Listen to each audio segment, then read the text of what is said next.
Welcome to my one chapter daily Bible reading. Let us read the Word of God that is forever new. Please like, share, and Genesis chapter 13. So Abram went up from Egypt to the Negev with his wife and everything he had, and Lot went with him. Abram had become very wealthy in livestock and in silver and gold. From the Negev he went from place to place until he came to Bethel, to the place between Bethel and Ai, where his tent had been earlier, and where he had first built an altar. There Abram called on the name of the Lord. Now Lot, who was moving about with Abram, also had flocks and herds and tents, but the land could not support them while they stayed together, for their possessions were so great that they were not able to stay together. And quarreling arose between Abram's herders and Lot. The Canaanite and the Perizzite were also living at that time. So Abram said to Lot, "Let us not have any quarreling between you and me, or between your herders and mine, for we are close relatives. It's not a whole land before you. Let part company.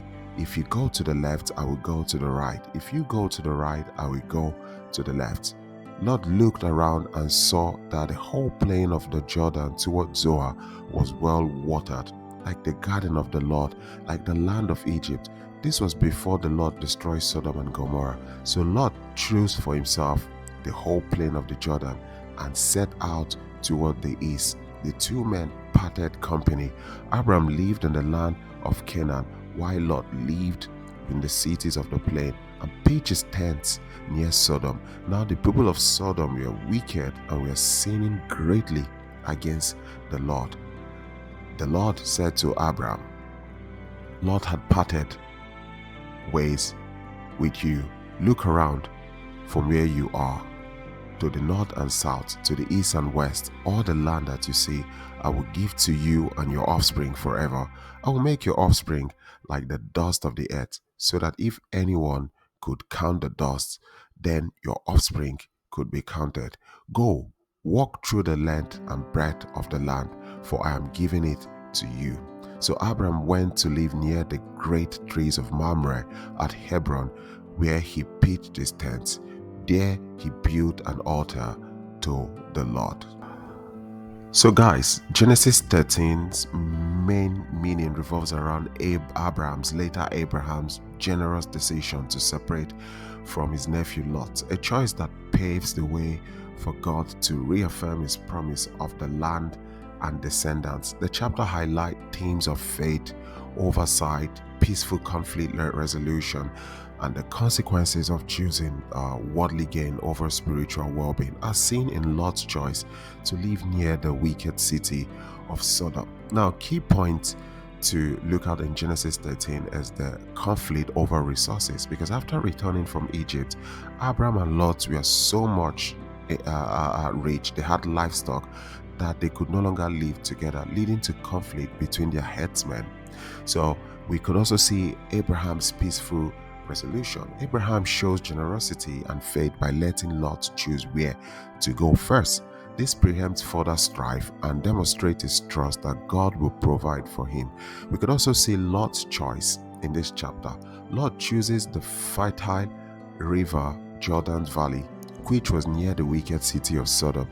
This is presented as a poor spiritual choice driven by the appearance of worldly gain rather than spiritual wisdom. We could also see a new vision. After Lot leaves, God tells Abram to look in all directions and promises him that all the land he can see will be given to his descendants.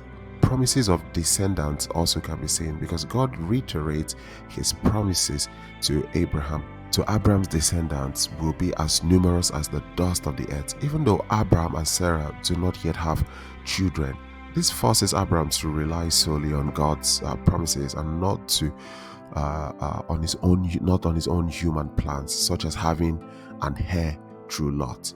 We could also see faith oversight in this chapter 13 because it emphasizes the biblical principles of walking by faith and not by sight. Abraham gives up the human plan of his nephew in favor of God's greater and more expansive promise. things to also look out for are peace and contentment, because this chapter teaches the value of peace and contentment over conflict and covetousness, and also the consequences of choices, because it shows that God can bring good even out of mistake. Poor choices have consequences. Lot's choice led him toward the corrupt city of Sodom, foreshadowing a future disaster. Faith and obedience can also be seen. Abraham's willingness to let go demonstrate a renewed faith and obedience, leading God to bless him with a renewed vision and promise for his future. And finally, God's provision. Even though Abraham had just come from Egypt and gained wealth, his trust in God is gained by believing in God. The chapter concludes with Abraham building an altar, symbolizing his renewed commitment to worship and reliance on God. So guys, that is it for today. God bless you and stay blessed until we meet for the next chapter 14.